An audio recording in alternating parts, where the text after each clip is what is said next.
Hello ladies and gentlemen, this is BLN437 here, and today is my first ever Diamond Dynasty video. Now it's not gameplay, but it's pretty much what I feel you guys should do to help build your team. Now, there's many different ways that you can build a Diamond Dynasty team. And as you guys can see here, the best players on my squad are a Tom Seaver, 86 overall I believe it is, AJ Pollock, and Gary Sanchez. Now, the thing about Diamond Dynasty here, and the important thing is that you obviously need stubs in order to really enhance your team. Now, the way that you can get stubs is by doing missions. And what I mean by missions is you can pretty much do a lot of the missions that are here. For some of you guys who already have the game, you guys probably already know what I'm talking about. And you guys have already done pretty much the starter missions. Now, the starter missions are something that for people who haven't gotten the game yet or are about to play the game, I would recommend doing quickly. It's not that hard. You just have to, I think, check a couple of inventory things out, check a couple of other things out, and then do some artwork for your Diamond Dynasty team. And then once you do that, just start to play one Diamond Dynasty game, which I haven't done yet because the servers have been trash. But look at this. This is all stuff that you can easily do. Get some free stubs, free XP, build up your profile, build up your, your currency to help build your team up. And then after that, you have the daily missions. Now, the daily missions are a little bit different. The daily missions, you can keep them going for as long as you want, or you can re-roll them and see if you can get other missions from it. Now, when you're doing that with the daily missions, at least, what I would highly recommend doing is that you re-roll them, you get free stubs, free XP, well, not free stubs or free XP, but you get stubs and XP for completing them. Once you do that, you're pretty much, every little bit counts, whether it's 50 or 100, it still counts. Now, the collection stuff, that's a little bit difficult because, yeah, certain things it's gonna cost you stubs. If you're starting out and you're really low on stubs and you don't want to pay for stubs, I wouldn't really recommend doing this because it can hurt you with the stubs because you have to pay to get this. As you guys can see, I'm trying to get the Yankees, and if you think about it, right, in order to get the Yankees, Ron Guidry gold card, I'm gonna have to pay a good chunk for Dylan Betances and Aroldis Chapman, which are probably gonna cost me 50 to 60 stubs for each card, which, I mean, that's really, really, expensive for someone that's starting out. Now, the time-limited missions, that's different. The time-limited missions, as you guys can see here, you're on a timetable. I have 22 hours to complete this Jackie Robinson commemorative plate, I believe it is, and to get some stubs and XP out of it. Now, I recommend doing this as well, because when you're doing this, like I said, it doesn't hurt. Some people, they get discouraged when they see, oh, I only got 50 stubs for that or 100 stubs for that, but it counts. Every little bit counts because that 50 to 100 stubs adds up. It always does. And as you guys can see, I've done pretty much every single one. I haven't done the Jackie yet. I'll probably do it later on today, but I have to pretty much, I pretty much have done the free legend, which that was free. I didn't have to do anything for it. Opening day, same thing. Just get a couple of hits, like 20 hits. That was easy. The exchange missions I really haven't done because I don't really see any value in them. They don't really give you stubs. They do give you XP, and they do give you like secret mystery missions that you can advance and do other things with. I think the only thing I got stubs for was the cleats, actually. Yep, the cleats were the only ones that I got stubs for. But if you guys want to do them, you guys can, especially if you guys want like a major league stadium and you guys don't want to pay for it, and you guys have a whole bunch of minor league stadiums, which is what I'm doing right here, then it's worth your while. But if you're more focused on trying to get stubs, instead of switching them out, I would probably sell them for 10 stubs each, even though because that's really what they're going for. It's usually 10 when you quick sell them, or you sell them in general, but that's up to you. You can do whatever you want with it. As you guys can see here, I got my MLB Stadium pack, so once I do that, I can redeem it. But pretty much that's up to you. You guys can do the equipment exchange and get a gold equipment item by giving up 10 silvers. So it's up to you. Now, the diamond program, this is where it gets interesting. This is the Ken Griffey Diamonds program, and as you guys can see, this is what I've done with his rookie stats so far. So I'm pretty much almost done. I need 13 more steals, a few singles away, and a couple of, well, not a couple of at-bats, more than a couple of at-bats. I need a good chunk of at-bats left to complete this rookie 89, pretty much, stats, his identical stats almost. Now, the rest of this is pretty much usually, it pretty much involves Ken Griffey Jr. You can hit a home run, I believe, in one ring game. That counts towards that reward, and you get stubs and XP for that. Then there's his breakout stats that you have to copy. Then there's his MVP stats that you have to copy. So there's a lot that you have to do to to the Ken Griffey MVP Diamond card. There is definitely a lot that you have to do. And if you guys have time to do them, I recommend doing it. Like right here, 4 hits and then I believe 1 home run. Yep. And then the All-Star Griffey, which I did get the All-Star Griffey, and I'll get to that in a minute how I got that. The All-Star Griffey I got was from doing a good chunk of mystery missions, which is what you guys see right here. So what you guys do pretty much is you guys have to conquer the Cincinnati Reds stronghold. Once you do that, you then, I believe, you have to exchange Great American Ballpark, a certain type of glove, and then a gold equipment glove item, which I did, and I think you have to do 10. You have to give up 10 of them, which is right here. Yeah, you do 10 of them, you get some XP and some tickets, and then you advance to the third portion of the mission. Now, the third portion of the mission is pretty much, I believe, you get the pack for exchanging the items. Then once you do that, the fourth portion of the mission is you have to play the Cincinnati Reds twice on All-Star difficulty and beat them twice on All-Star difficulty or higher. And then you get your Ken Griffey Jr. All-Star card. Now, I haven't really been able to make a dent on any of these the Dynasty programs. Jesus, I need to speak some English because I just haven't had time. But it gives you a good chunk of stubs, some XP, and some ticket items as well, which, like I said, doesn't hurt. Even if it's 200, 300, or less, it doesn't hurt. Now, the rookie stuff, the rookie program, I've been able to do, or the Archer program, I'm only 1 win away from getting stubs and XP for that. As you guys can see, I thought I conquered the Tampa Bay stronghold, but I realized that it was the whole entire territory that you had to conquer. Then after that, it's pretty much like a certain amount of strikeouts in a game with a rookie flashback card, which is 7 in a ranked game, and the same thing again with that second portion. Now, the Chipper Jones just started today. Now, the team epics, this is where it gets interesting. If you guys have the stubs, like I said, for the collection items and the collection portion of missions, then you guys need to start getting into the team epics, because there's 3 team epics that I can sit here and tell you right now that I think are pretty easy to achieve if you just do them, or even 4 actually. I'm going to say 4. One would be the Tampa Bay Rays BJ Upton postseason card, which is, I believe, a Diamond 91 overall. The second one would be, to me, the Texas Rangers Ian Kinsler 97 breakout card. The Fred McGriff 91 postseason card, which is, I believe, a Diamond as well. And the Twins, Glenn Perkins, I believe that's his name, 91 overall Diamond card.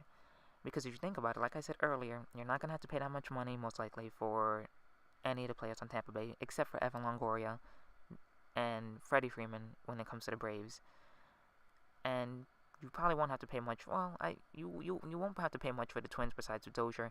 Now, the Rangers, yeah, you're going to have to spend a good chunk because you're going to have to get Darvish, Cole, Lucroy, and Beltre, but I think that's achievable. And for guys who probably want that Donaldson card, I wouldn't recommend getting that Donaldson card. I would go for his Diamond card if you guys can get his Diamond card. But if you guys do want a solid third baseman, you can't go wrong with that Josh Donaldson card. Now, here's the Rangers Ian Kinsler breakout card of 09.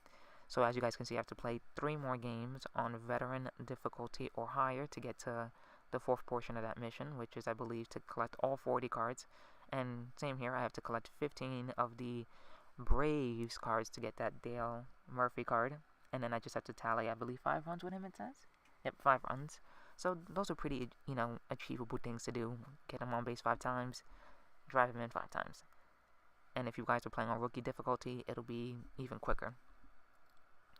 And if you guys want a Hanley Ramirez card, this card obviously is better than his current card, so I might take it if I were you guys. And these are just some of the rest that you guys can look at if you guys are interested in doing that.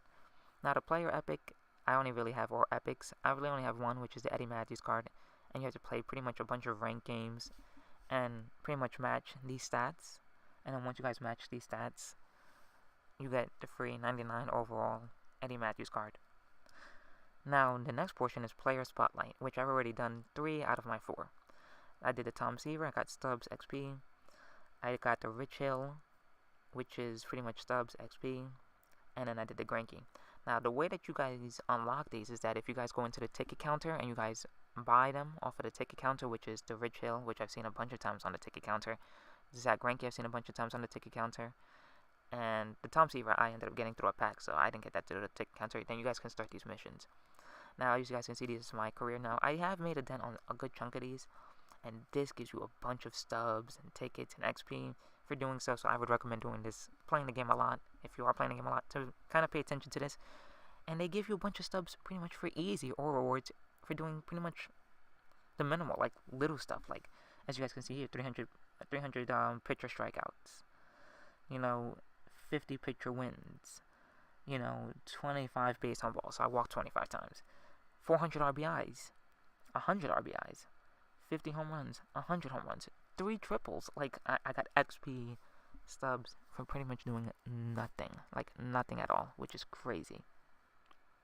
Because if you think about it, you're playing the game on rookie, these stats will be easily achievable if you have a solid team on your Diamond Dynasty team. As you guys can see here, I got 100 doubles and I got a free breakout Dante Bichette card, which I've been using currently. And then, as you guys can see, like quality starts, complete game shutouts. I still have to make dents on those. But if you guys do this and you guys are, doing all of this, it's going to add up. You're going to get some more points, some more stubs, and you're going to get some more XP, and it's going to build up your team. And that's what you need to focus on at the beginning of your Diamond Dynasty program, or of your Diamond Dynasty team. You have to but you have to be willing to grind to build out that team. Because if you don't want to pay $20 or $50 or $100 for stubs, this is the way to go. And I know I don't want to do that, so I grind. And I'm just continuously playing the game. And I'm doing a whole bunch of missions. I'm not like focusing on things completely. I'm doing things sporadically. I'm going to start focusing on things, and I do recommend doing one thing at a time instead of doing them sporadically, because then you can be like, alright, this is what I want to do, I'm going to this. Now, the ranked season games, I haven't played any ranked games yet because of the servers. I want to, start playing when the servers are well, but as you guys can see, 15 days to do all of that stuff. Now, Battle Royale, I have played a little bit of, so I am going to drop a Battle Royale video on Sunday, which is pretty much get a couple of wins here, get a couple of wins there, with pitchers and strikeouts, and get a bunch of triples, just some stuff that may be a little bit hard, but not too much. Now, there hasn't been any events going on. I did do the Common and Bronze event, but once again, with the servers being all messed up, I really didn't get to play as much. Now, the Conquest games, this is where this gets interesting. You can get a lot of good rewards from the Conquest games, and what I mean by that is if you capture all of the American League East, I believe you can get the CC Sabat, the postseason 91 overall flashback card. And you can get a whole bunch of flashback cards by doing these, excuse me, something was just going on for a second. By just pretty much doing easy rookie, veteran, or all-star games on Conquest mode and conquering strongholds. And I believe the CC is you capture all of the American League East, and then you get 60 strikeouts with left-handed pitchers. And now, the play versus CPU stats, or goals. Look at this stuff. I got for 100 home runs against the CPU, I got stubs XP. For 25 games against them, I got stubs and XP. Now, I really haven't had much saves, but I hopefully will start getting that soon. 50 doubles XP, and then I haven't really done anything with friends or friendlies. But that to me is an important part of this game. Now, this is my squad. As you guys can see here, I have Griffey in left, Pollock in center, and Bichette in right. At first base is Santana, second base is Odor, which he's going to be going soon because I'm going to want that Ian Kinsler card. Then the other one is Asdrubal Cabrera. And as you guys can see here, Elizabeth Diaz, and sorry, something stuck in my throat for some reason. So this is my rotation. I have Tom Seaver, Carlos Carrasco, rookie Juan Marichal. Now, if you guys haven't gotten that yet, the ticket counter has updated. So if you guys are level 50 and higher, and you guys do have the tickets, I recommend getting that Marichal card. Danny Duffy, and Matt Scherzer. Now, once I complete the rookie programs with on wins at least, I'm probably gonna get rid of Scherzer, and probably put in a Mats or Michael Fulmer, rookie of the year card. Or I can go with Nathan Eovaldi breakout, either one. But I mean, these aren't pitchers that I plan on keeping in the long term, except for probably Seaver and Marichal, because Marichal has a funky delivery. And as you guys can see here, my bullpen definitely needs some work, and that's probably what I'm going to start focusing on a little bit more this weekend. Is getting bullpen up. Now, I did get Romo, but I need hard throwers in the pen. I need a legit closer other than Francisco Rodriguez. because that's not going to help me win games. Definitely not going to help me win games at all. In order to win games, I'm going to need a decent bullpen to go along with that rotation and that lineup that I have. Now, the lineup I have, it's solid, but I still need some work. Like, I can do better at second base, I can do better at third, and I can do pretty much better in the outfield. Now, Pollock, I might keep Pollock right now. I'm not really worried about center field. As you guys can see, his stats are pretty good. 88 overall against righties, 85 against lefties. The power, 61 against righties, and then 69 against lefties, which is solid. Great plate vision, decent, well, not really decent discipline, okay discipline, great in the clutch, and as you guys can see, he's an excellent fielder, and he has decent speed. And that's what you guys, and if anybody can get this card, I would recommend getting this card, because this is the type of player that you guys can use on your team, and he's going to do some damage. Now, this is the All-Star Ken Griffey card. Obviously, as he's gotten older in age, he's not the same player he once was in the field. Speed is gone. But what I will say about this card is that, yes, the righties, hitting righties has maintained, even through the rookie card into the All-Star card. The righties have, really pretty much been solid. But the left-handed power side and the left-handed contacted side is definitely higher than the rookie side. It's still not great, but it is an improvement, especially the power. And the contact, not really, but the power, definitely. A 69 in power against lefties, that's pretty decent. He has decent vision, decent discipline, and okay clutch. And his fielding is, it's okay. The arm is still there, but the fielding and the speed is not, which is why I have him out on left instead of right, or center field, really.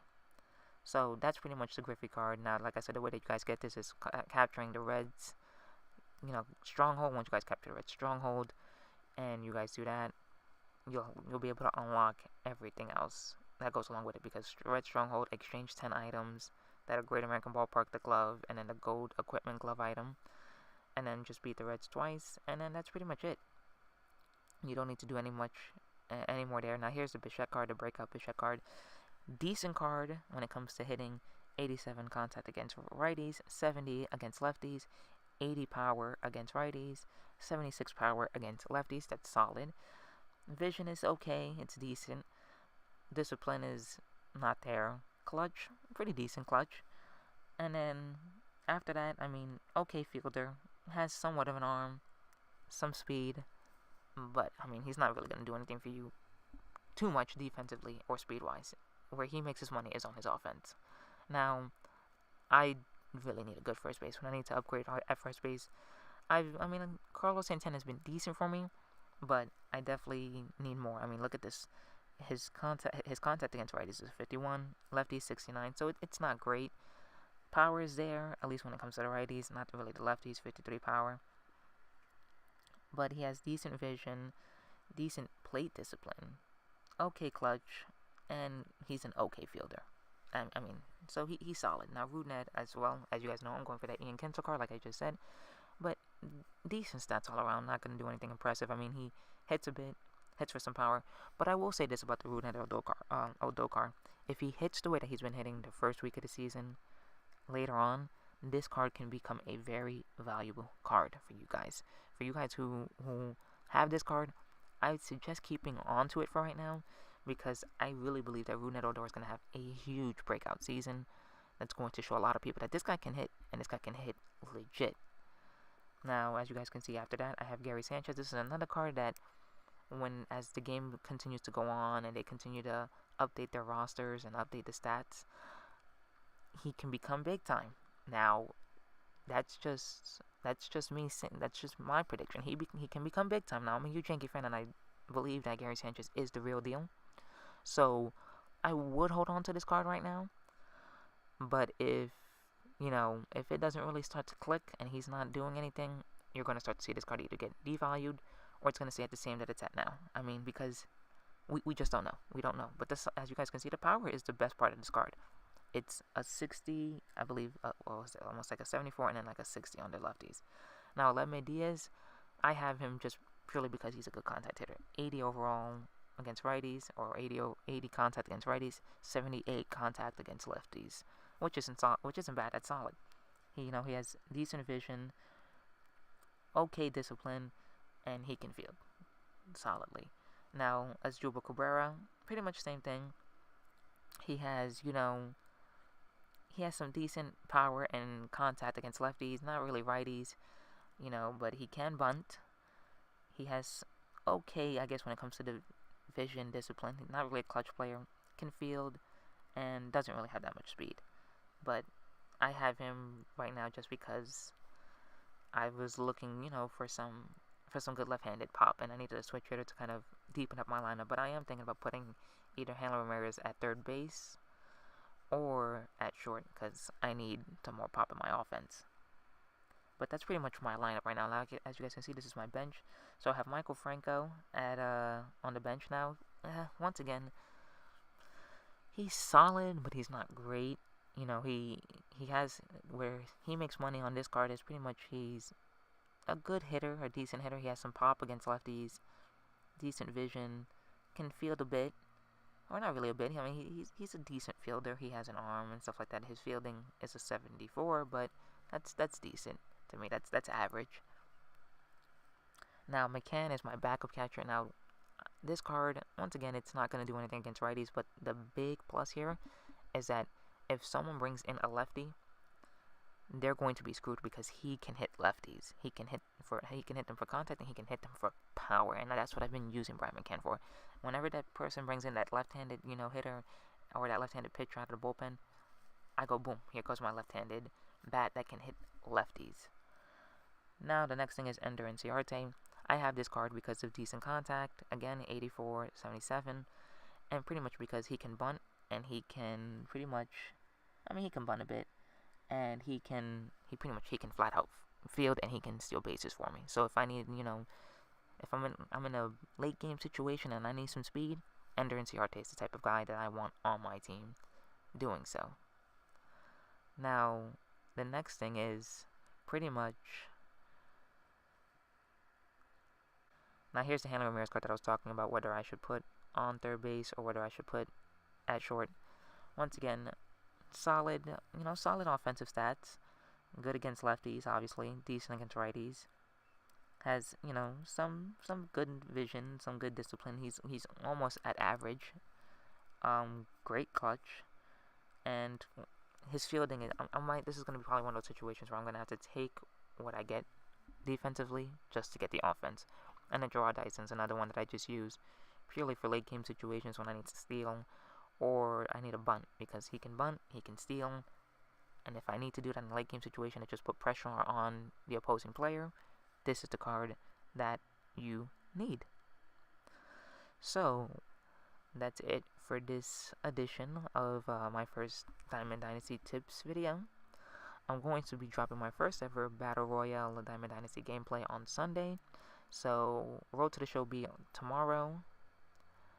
If tomorrow on Sunday, and maybe Diamond Dynasty on Monday actually instead of Sunday. But if not, I might do Diamond Dynasty again on Sunday. Road to the Show will be back on Monday. So this is BLN437 here. And if you guys like this video, leave a like, comment, subscribe, and I'll see you guys in the next one.